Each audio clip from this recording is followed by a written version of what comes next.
दोस्तों नमस्कार। कहने को तो जीके कनेक्शन जीके से संबंधित एक चैनल है, लेकिन दोस्तों मेरी एक कोशिश है हृदय से हृदय तक जुड़ने का जो कनेक्शन है वो ये है जीके कनेक्शन। बहुत से वीडियो डालता हूँ जिसमें जोश की बात करता हूँ, जज्बात की बात करता हूँ, सफलता की बातें करता हूँ और जहाँ तक मैं जानता हूँ उतना ज्ञान आपको देने की कोशिश करता हूँ। और आप जो मेरे वीडियो देख रहे हैं निश्चित रूप से उम्र में मेरे से कम ही हैं और ज़िंदगी का अनुभव भी, तजुर्बा भी मुझे लगता है मेरे पास में काफ़ी हो गया है।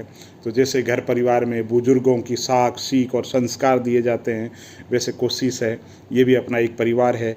जीके कनेक्शन परिवार के माध्यम से जो भी लोग मेरे से जुड़े हुए हैं, मैं कोशिश करूँगा उनके हृदय तक पहुँचूँ, उनकी समस्याएं जानूँ, उनकी दैनिक ज़िंदगी के अंदर क्या क्या समस्याएं आती है वो मैं जानूँ और एक घर परिवार की तरह उनका समाधान कर सकूँ। दोस्तों आप युवा हैं और ज़्यादातर मुझे देखने वाले सोशल मीडिया से परिचित हैं। आज मैं बात करना चाहता हूँ, आप पूरे बात ध्यान से सुनिएगा और आपके अंतस तक अगर पहुँचे तो आप शुक्रिया ज़रूर कहना। और बात में शुरुआत करता हूं कि प्रतियोगी परीक्षा की तैयारी के लिए मैंने अभी विभिन्न तरीके की बातें की। अब चूंकि आप यूथ हैं और सोशल मीडिया से और यूट्यूब से भलीभांति से परिचित है, तो मैं बताता हूं कि यूट्यूब का एल्गोरिज्म क्या है।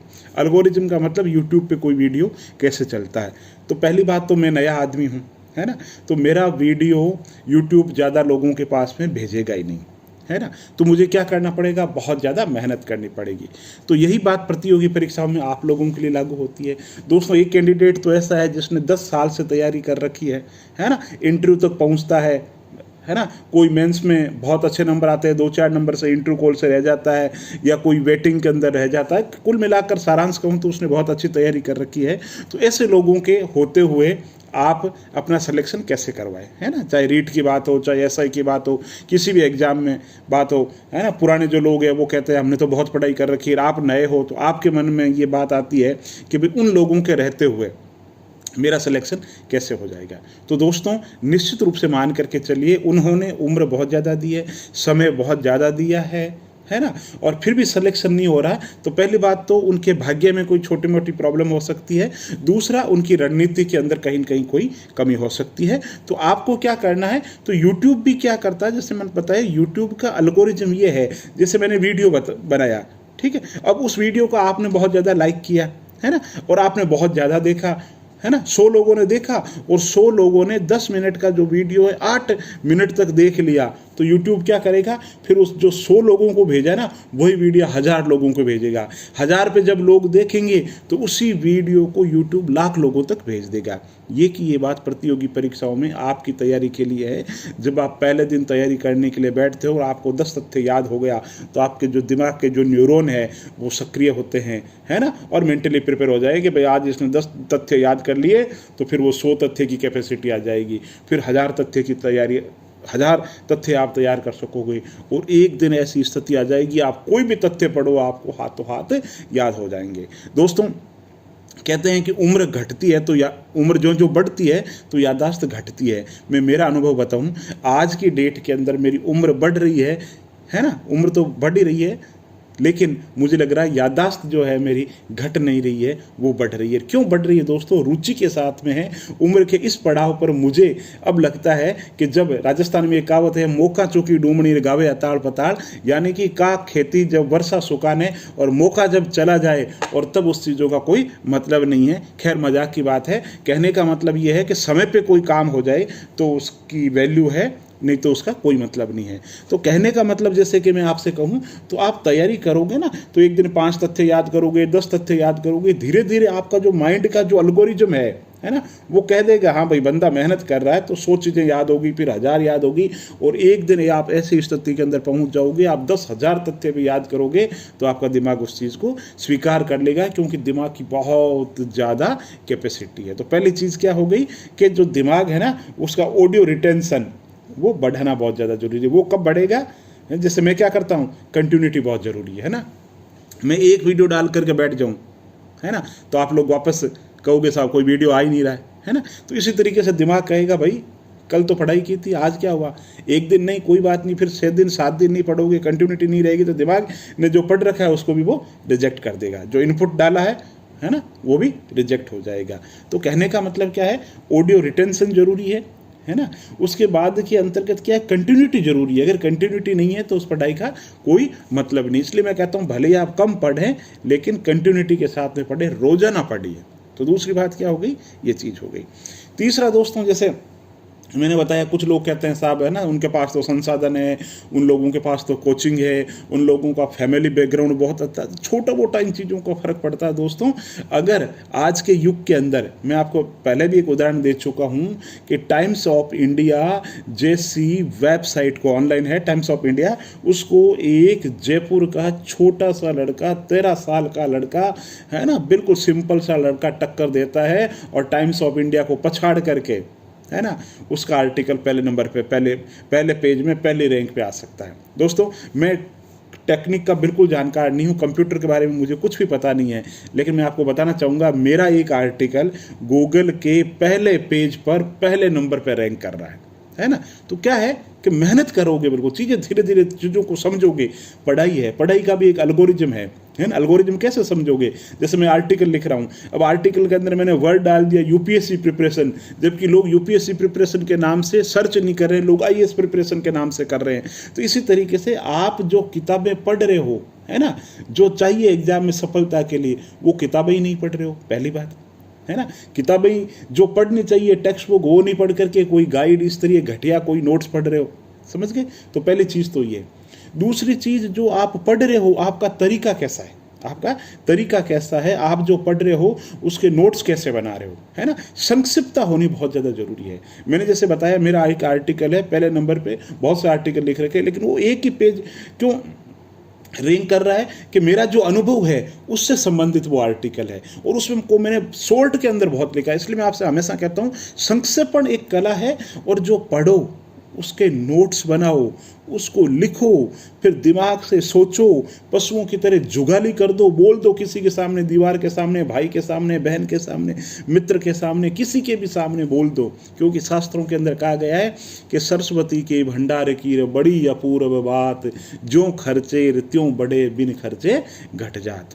रुचि पैदा करो, डेली पढ़ो, लिख लिख करके पढ़ो, स्तरीय पुस्तकें पढ़ो, अच्छी पुस्तकें पढ़ो। तो अब मैंने बताया फिर क्या होता है दोस्तों, जैसे YouTube पे मैंने आप वीडियो डाला, मैंने एक वीडियो डाला, आप आगे क्या करोगे, शेयर करोगे, अच्छा लगेगा तो आप शेयर करोगे ना, तो धीरे धीरे वीडियो की पॉपुलैरिटी बढ़ती है। तो इसी तरीके से दोस्तों आप प्रतियोगी परीक्षा की तैयारी करेंगे तो सारी की सारी परिस्थितियाँ आपके अनुकूल होती जाएगी। अच्छे मित्र मिलेंगे, अच्छे गुरु मिलेंगे, जैसे मैं हूँ, है ना।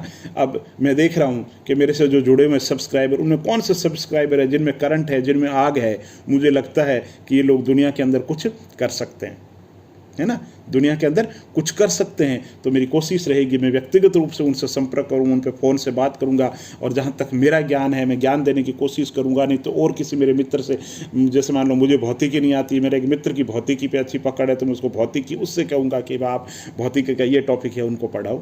तो कहने का मतलब है आप खुद पहले स्टेप आगे रखोगे, पहला कदम आगे रखोगे, तो हज़ारों लोग आपकी सहायता के लिए तैयार हो जाएंगे, ठीक है।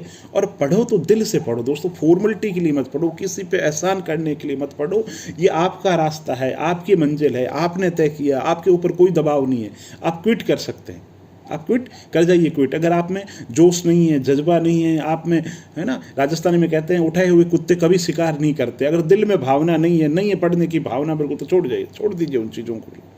दुनिया में और बहुत सारे काम हैं, है ना। और लेकिन जो सीरियस कैंडिडेट है उनको भी मैं कहना चाहूँगा, जीवन रुकता नहीं है। प्रतियोगी परीक्षा की तैयारी करते हैं, छोटी मोटी अनिश्चितता रहती है ना, लेकिन जीवन के अंदर मेहनत कभी भी बेकार नहीं जाती है, और आपका जो पढ़ा हुआ है वो निश्चित रूप से काम आते हैं। ये कर्म सिद्धांत कहता है। छोटी मोटी परेशानियां जरूर जीवन के अंदर हो सकती है, ये तो जीवन है, और जीवन में इन चीज़ों को साथ में लेकर के चलना है। और जब पढ़ना है तो परिणाम की तरफ सोचना ही नहीं है।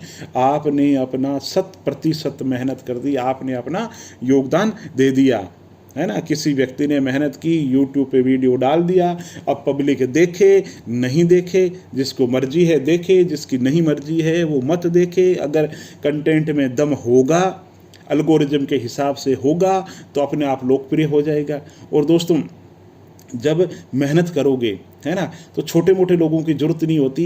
यूट्यूब का एल्गोरिज्म ऐसा एल्गोरिज्म है, आने को 100 व्यूज़ नहीं आते, लेकिन आने को 1 मिलियन व्यूज़ एक दिन के अंदर आ जाते हैं। यूट्यूब का है एल्गोरिज्म है। आप नई पीढ़ी है, आप अच्छे तरीके से जानते हैं, तो आप पढ़ाई करोगे, आप औसत विद्यार्थी भी हो ना, और भाग्य ने थोड़ा सा साथ दिया तो हो सकता है आपकी टॉप रैंक आ जाए और ऐसा रिजल्ट आ जाए जिसकी उम्मीद आपने नहीं की होगी। लेकिन कंटिन्यूटी जरूरी है, लेकिन मेहनत जरूरी है। और दोस्तों एक साथ में जरूरी है, जब पढ़ रहे हो ना, ये इस दिमाग को जितना हल्का रखो। मैं मेरी ज़िंदगी के अंदर कोशिश करता हूँ बहुत सहज और सरल रहूँ, माथे पे किसी तरीके का लोड लेने की ज़रूरत नहीं है। क्यों?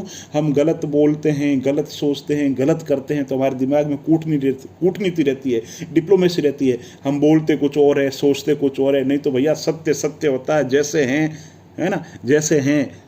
अब मैं आपको मान लो बड़ी बड़ी अभी बातें कर दूं कि मैं तो बहुत इंटेलिजेंट हूँ, मेरे को ये चीज़ें आती है, मेरे को वो आती है, मैंने ये कर दिया है, वो कर दिया।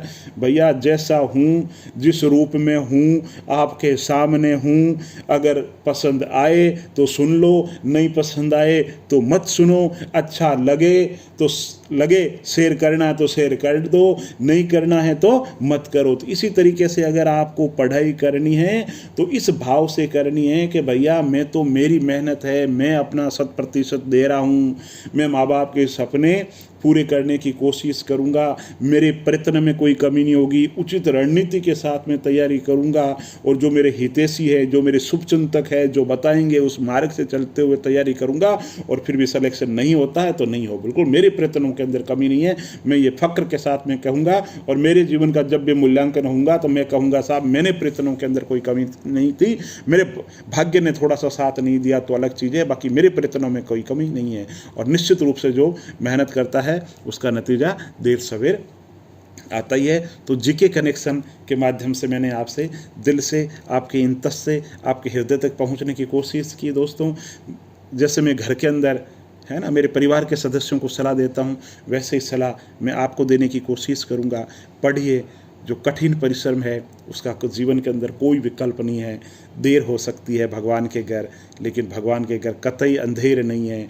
और आसपास में ऐसे बहुत से उदाहरण मिलेंगे जो निराशा की बात करेंगे, लेकिन आपको निराशा की तरफ ध्यान नहीं देना है, आपको सिर्फ अपने लक्ष्य की तरफ ध्यान देना है। और ज़्यादा क्या कहूँ, आप खुद बहुत समझदार है। जम के पढ़िए और मन लगा करके पढ़िए। Best of luck.